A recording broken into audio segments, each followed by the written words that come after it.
मित्रांनो, आपण पाहत आहात संत श्रेष्ठ गाडगे बाबा यांची चरित्रमाला। मित्रांनो, गाडगे बाबा आपल्या समोर उभे राहिले, डोळ्यासमोर उभे राहिले तर काय लक्षात येतं? तर गाडगे बाबांचे विचार, गाडगे बाबांचं कार्य। गाडगे बाबांचं कार्य जेव्हा आपण लक्षात घेतो तेव्हा प्रामुख्याने काय लक्षात येतं?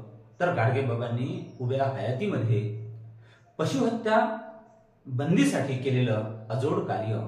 मित्रांनो, एक अशिक्षित असलेला माणूस, कोणत्याही शाळेमध्ये कोणताही पाठ न गिरवलेला माणूस पशुहत्या केल्याने कोणतेही प्राप्त होत नाही, कोणतेही धन प्राप्त होत नाही, माणसाचा विकास होत नाही, तर माणूस अधिकाधिक अज्ञानाच्या अंधश्रद्धेच्या खाईमध्ये रुतून बसून त्याचं आर्थिक शोषण होतं, आर्थिक मागासलेपणा येतो, बौद्धिक शोषण होतं आणि माणूस जिथल्या तिथंच जातो, त्याचा विकास होत नाही। हे जे तत्वज्ञान आहे आणि हे याचं सारं गमक तर अज्ञानामध्ये, अंधश्रद्धेमध्ये आणि प्रामुख्याने मोठ्या प्रमाणात होत असलेल्या पशुहत्येमध्ये आहे। हा विचार गाडगे महाराजांनी उभय आयुष्यभर लोकांना सांगितला आणि यामधून लोकांना परावृत्त करण्याचा प्रयत्न केला। असं का केलं असेल गाडगे महाराजांनी? तर मित्रांनो, या सगळ्या विचारधारेची मुळं आपल्याला गाडगे बाबांच्या पूर्व आयुष्यामध्ये दिसतात। मग आपण कोणत्या तरी एका भागामध्ये म्हटलेलं आहे की गाडगे बाबांचे वडील मोठ्या प्रमाणात दारूच्या अधीन झाले होते आणि मग त्यांच्या घरी जो जो कार्यक्रम राहायचा, अर्थात परीट समाजामध्ये ती प्रथाच होती, कोणताही कार्यक्रम असला तरी त्या कार्यक्रमाच्या निमित्तानं मोठ्या प्रमाणात बोकड कापणे, कोंबड्या बकऱ्या कापणे आणि दारूची पार्टी देणं, यामध्ये त्या समाजाचा आर्थिक हानी होत होती, त्या समाजाची आर्थिक हानी होत होती आणि म्हणून समाज जिथे आहे तिथेच नव्हे तर अधिक मुख्य प्रवाहाच्या अधिक मागे जात होता। आणि त्यामुळेच काय झालं की गाडगे बाबांच्या वडिलांचं दारूच्या व्यसनामुळे, कोंबड्या बकऱ्यांच्या अधीन झाल्यामुळे, पशुहत्येमुळे त्यांचं निधन झालं। जाता जाता गाडगे बाबांच्या वडिलांनी सखूबाईला म्हणजे गाडगे बाबांच्या आईला एक सल्ला दिला की हा जरी नवसाने प्राप्त झाला असं आपलं मत असलं तरी ते चुकीचं होतं। कोणत्याही देवादैवताला कोंबडे बकरे देऊन आपलं मूल जिवंत राहू शकत नाही किंवा जन्माला येऊ शकत नाही, ही जी अंधश्रद्धेची विचारधारा आहे ही याच्या मनावर म्हणजे डेबूच्या मनावरून काढून टाक आणि उभं आयुष्यभर याने समाजाचं प्रबोधन केलं पाहिजे की दारूच्या अधीन जाऊ नका। अशा पद्धतीने जाता जाता वडिलांनी हा संदेश दिला। त्या संदेशामध्ये आपल्याच घरातील अशा पद्धतीच्या आर्थिक शोषणामध्ये, मागासलेपणामध्ये गाडगे बाबांचे हे विचार लपलेले आहे आणि म्हणून गाडगे बाबा आयुष्यभर समाजाचं प्रबोधन करतात। आणि मग अनेक प्रसंग गाडगे बाबांच्या आयुष्यामध्ये येतात। मित्रांनो, अमरावती जिल्ह्यामध्ये दर्यापूर तालुक्यामध्ये एका ऋणमोचन यात्रेमध्ये, अर्थात ते दापुरी जवळच गाव आहे, तर ऋणमोचन यात्रेमध्ये मोठ्या प्रमाणात कोंबडे बकऱ्यांची पशुहत्या केली जात होती। काहीतरी नवसाने प्राप्त होतो आणि मग नवस फेडायचा असतो, नाहीतर त्या त्या देवीचा प्रकोप होतो, ही अंधश्रद्धा समाजाच्या मनामध्ये तेव्हाही रुतलेली होती। आज कमी झाली असं म्हणता येत नाही, समाज शिकला, पण मित्रांनो ही अंधश्रद्धा, हे धार्मिक अज्ञान आज कमी झालेलं आहे असं बिलकुल म्हणता येत नाही, तर ते शिकलेल्या माणसांमध्ये अधिक वाढलेलं आहे। हा आपल्या शिक्षणाचा फायदा म्हणा की शिक्षण कुठेतरी कमी पडतं म्हणा, हा प्रश्नाचा विषय आहे, गंभीर विषय आहे। मित्रांनो, त्या ऋणमोचन यात्रेमध्ये मोठ्या प्रमाणात नेहमीप्रमाणे कोंबडे बकरे कापले जात होते। एक रेड्याचा वध करण्यासाठी, रेड्याची हत्या करण्यासाठी एक खड्डा खोदला होता, हे गाडगे महाराजांना कळलं आणि मग गाडगे महाराज त्या खड्ड्यामध्ये जाऊन बसले आणि म्हणाले की कोणताही देव पशुची हत्या करत नाही, तो आपल्याला बळी मागत नाही, कारण आपण म्हणतो आहे की प्रभूची लेकरे सारी तयाला सर्व ही प्यारी। जर असं असेल तर या कोंबड्या बकऱ्यांना, रेड्यांना, गायींना, म्हशींना त्यानेच निर्माण केलं, माणसालाही त्यानेच निर्माण केलं, या अर्थी माणूस आणि पशुपक्षी ही त्याचीच निर्मिती आहे। जर तो एका मुलाला मारून दुसऱ्या मुलाला कसं काय जगवणार आहे, कसं काय पोसणार आहे? आणि म्हणून मग कोणताही रोग पशुहत्येने दुरुस्त होत नाही, नव्हे हे त्याचं तत्वच नाही आहे। आणि म्हणून जर हत्याच करायची असेल तर पहिल्यांदा मला मारा, नंतर रेड्याचं पाहूया। संघर्ष पेटला, एक पुराणमतवादी आणि नवमतवादी दोघांमध्ये संघर्ष पेटला आणि अशा पद्धतीने तिथे लोकांचं मतपरिवर्तन झालंय आणि हळूहळू गाडगे महाराजांचा या पशुहत्या बंदीचा विचार लोकांमध्ये पसरू लागला. असाच अनेक प्रसंग आपल्याला दिसते आहे की गाडगे महाराजांनी पशुहत्या होऊ नये, कोंबडे बकरे कापू नये यासाठी आयुष्यभर प्रयत्न केलेला आहे मित्रांनो.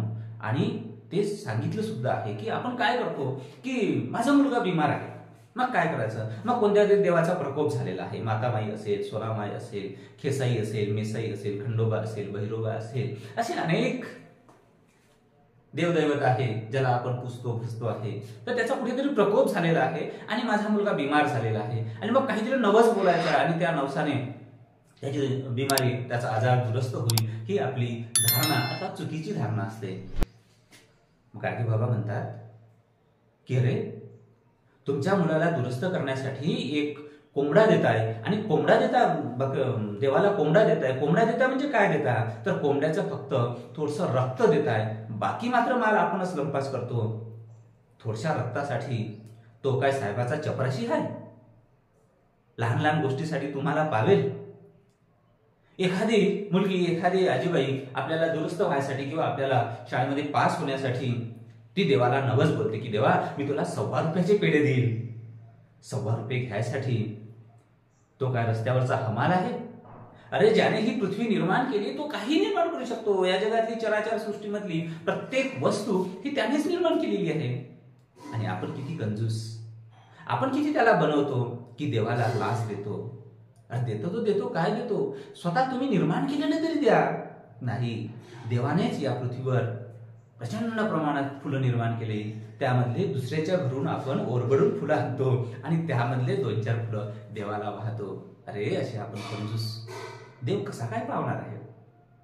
ज्याच्याकडे एवढं निर्माण करण्याची शक्ती आहे त्याला 2-3 फुलांनी कसं समाधान मानेल आणि त्याची त्यालाच. मग लोकांच्या लक्षात येतं की नाही, पशुहत्या करू नये. पशुहत्या केल्याने कोणतेही आपल्याला आजार दुरुस्त होणार नाही किंवा कोणतंही यश प्राप्त होणार नाही. हा विचार मित्रांनो लोकांना पटत होता. गाडगेबाबांचे विचार पटत होते. गाडगेबाबांनी अशा पद्धतीची या विचारधाराचे अनेक माणसं तयार केली आणि ज्या ज्या ठिकाणी पशुहत्या होत होती, ज्या ज्या यात्रेमध्ये मोठ्या प्रमाणात पशुहत्या होत होती, तिथे गाडगेबाबा काय करायचे, तर त्या गावामध्ये, त्या यात्रेमध्ये 2 दिवसाआधी गाडगेबाबांचं कीर्तन व्हायचं.